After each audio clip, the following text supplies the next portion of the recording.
tere, minu armsad õpilased! Täna on 28. aprill juba. Juba natukene veel ja aprill on juba lõppenud. Ja mina olen teie õpetaja ja tahaksin наtukene комментировать kodutööd. Чуть-чуть мне захотелось прокомментировать ваше домашнее задание. Need tööd, mis ma olen saanud, et te olite nagu tublid, jah, aga ma nägin, et teil olid mõned проблемid. У вас были некоторые проблемы. Но если, например, проблемы с первым заданием я в принципе понимаю, то со вторым некоторые, конечно, сделали очень много ошибок. Но сейчас очень быстренько это посмотрим. Nii, esimene ülesanne oli kirjutada õiged vormid. Siin te pidite kirjutama mõned, nimi isegi oli, aga oli veel hästi palju asesõnu. Очень много было местоимений, да, над, me, ta. В принципе, вы должны эти формы уже знать. Вам тут подсказали, что вопрос «кеда». Ну и мы с вами на уроке посмотрели, что рымустама обозначает радовать. То есть рымустама кого-то радует. Да? Мою маму, например, радует песня птиц.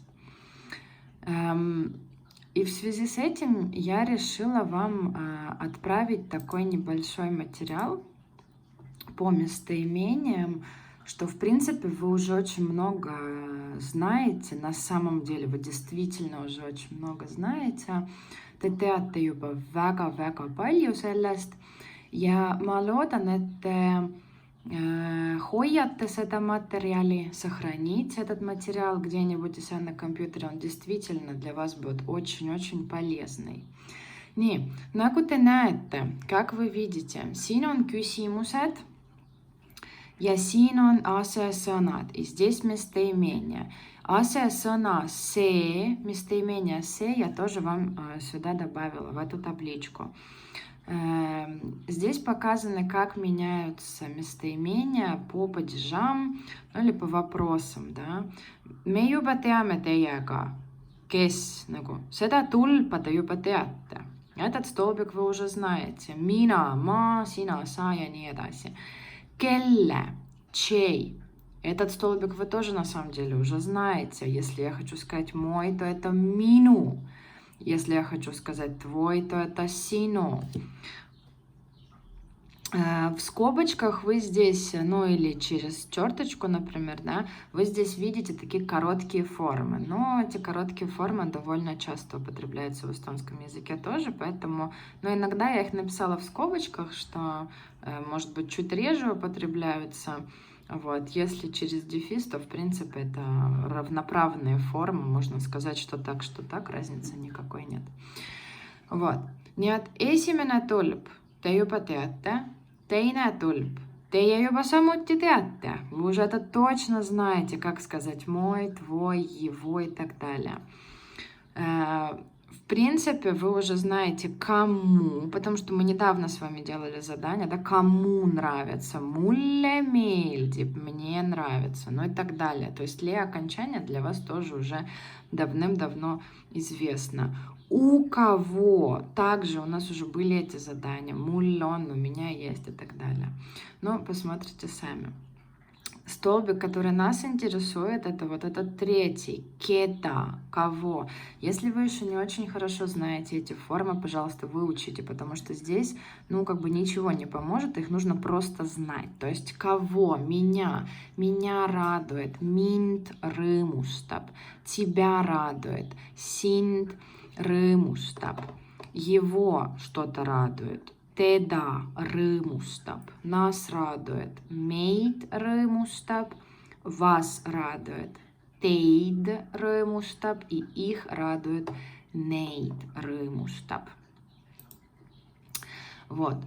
Kui me tuleme tagasi teie ülesande juurde, если мы вернемся назад к вашему заданию, то здесь сразу первое предложение было достаточно сложное, надо было подумать. То есть радует кого? Мою маму.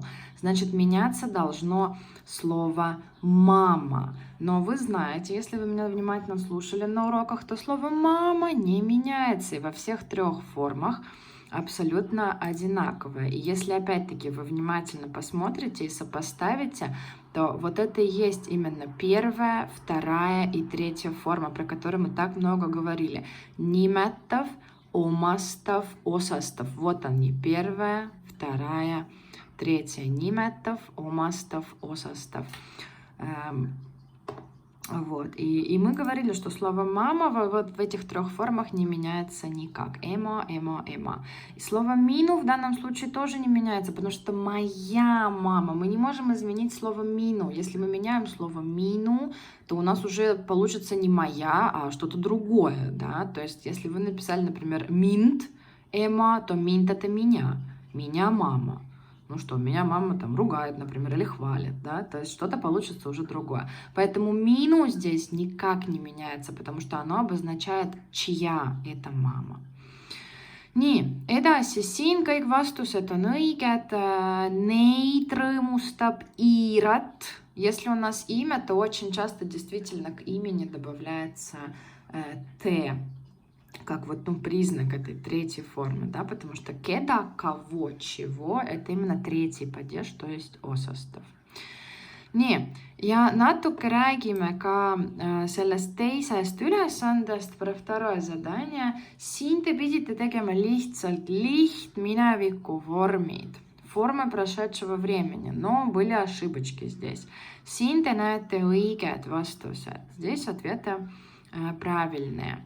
Nad külvavad, vat убираем. Külva, знаете, что добавляем? Си, сид. Ema istutab taimi, ema istutas taimi. Loodus ärkab, loodus ärkas. Linnud teevad pesi. Tegema — это исключение, tegid, никакого си там не будет. Далее kasvatavad, kasvatasid. Pääsuke lendab, б убираем, lendas. Помним, что в прошедшем времени, в 3 лице, то есть он что-то делает, никакого окончания нет, там просто признак s у нас, окончания нет. No ja talv on pikk, talv oli pikk. Olema — это исключение, его надо учить наизусть. Nii, ja надеюсь, вы проверили свои ответы. Ma loodan, et te kontrollisite oma vastuseid. Ma loodan, et te saite natuke targemaks. Seda tabelit, seda materjali ma panen teile e-kooli. Te saate sealt alla laadida endale. Ja ma loodan, et te saate sellest kasu ka. Надеюсь, что вам это пригодится и будет для вас этот материал полезный. Вы увидите его в Эколь.